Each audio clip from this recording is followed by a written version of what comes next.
Hey, whippersnappers, it's Tortoise the Grey. Welcome you back to another exciting episode of Pokemon Showdown OU Battles. We are leading off with our new OU team here today. Well, newish. We've been using it for the last couple of times, but we led off with Willow, and she set up the screens and then even bounced a Whirlwind back at Skarmory, which might have been useful to have later in this battle as I'm thinking about it, but we'll get to that. So, switching around to take care of some stuff, and Azumarill ends up taking a Fire Blast to the face, which does pretty good damage considering it was resisted, and then we finish it off with a Solar Beam there, Smogon being its usual overpowered self. We land well, I don't think the crit was really necessary on Diggersby here, but he's got a Focus Sash so he doesn't die anyway, and then we're able to get the Air Slash off and kill it. Nidoking comes in then, and we switch out into Quasi to take that Thunderbolt there. Pretty similar set to what I'm running on my my Nidoking on the Pixel or Decimon server, but that works out.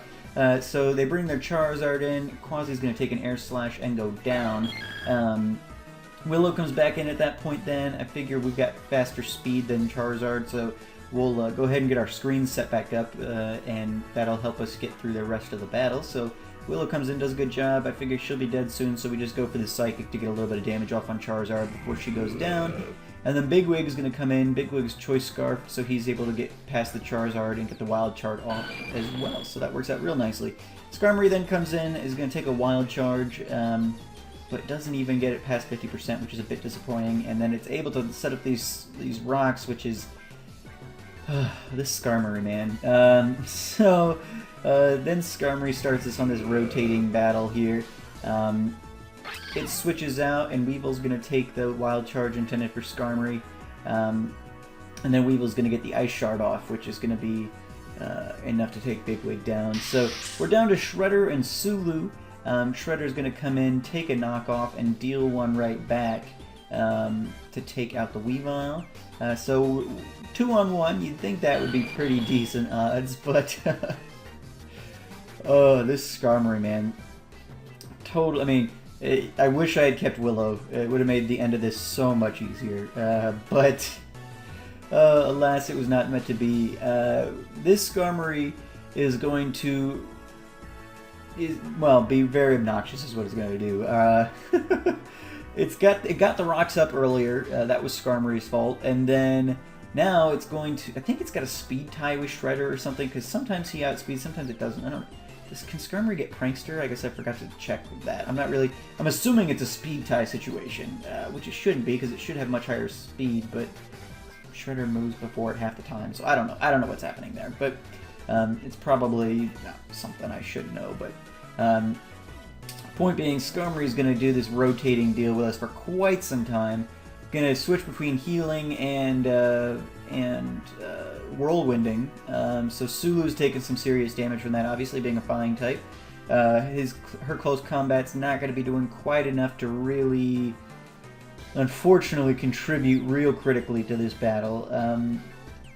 And so this just kind of continues for a while, unfortunately. And so Skarmory's going to switch here, and finally Sulu goes down, which ends up actually being a benefit because it allows me to set up with Shredder. Skarmory goes for the Brave Bird. Unfortunately, I don't have any healing ability on Shredder, but I'm able to set up the Sword Dance this time without Skarmory being able to whirlwind us out and ruin it. So finally I'm able to get a knockoff off it. It is a crit, and I didn't even feel bad because it took me 18 turns just to kill the stupid Skarmory. Almost twice, it almost doubled the battle length, that stupid Skarmory. So I didn't even feel bad. I was like, yes, I felt totally justified in getting that crit and killing Skarmory. So there we go. A good battle, though, Cyber Terminator. That was fun. A little sad to end it on a crit, but at the same time, I earned it. So yeah. That was a long one, but let's jump in with a second battle. Hopefully it'll be a little quicker, and we'll see how these guys do. Alrighty, see you in a second. Alright guys, here we go, battle number 2. We lead off with Willow, and she's going to do what she does and set up the screens. Togekiss is going to go into the substitute posture, and then we're going to kind of just switch Willow on out into Quasi here. Quasi's going to go ahead and take a couple of air slashes while throwing up an Ice Punch or two. And he's gonna do that. There he goes. He's gonna do that now, which takes out the sub. They decide to just attack Quasi as opposed to setting up, but it seemed to work out pretty well for them because they get a couple of flinches in a row, which they weren't getting previously, so that was frustrating because I don't know. So they're actually going to take Quasi out, and so I think it has an ability that makes those extra effects more likely, but I don't know. Anyway, Bigwig comes in, and thanks to the light screen, he's able to withstand that Aura Sphere. Light screen fades, and then he gets a wild charge off and takes out the Togekiss, so that worked out real nicely. Then Bigwig is going to switch on out. We're going to bring in Smoug. Smoug's going to take that Fiery Dance, and then we're going to Mega Evolve and throw up the Air Slash, but the Volcarona switches out, so Azumarill is going to take that. And then we throw up the Solar Beam directly after, take out the Azumarill. They bring in Victini. I go for the Air Slash, but this thing's got Bolt Strike. I've never used one of them before, so I didn't really expect that. Anyway, Bigwig comes in and he throws up the Earthquake, which is going to take out Victini.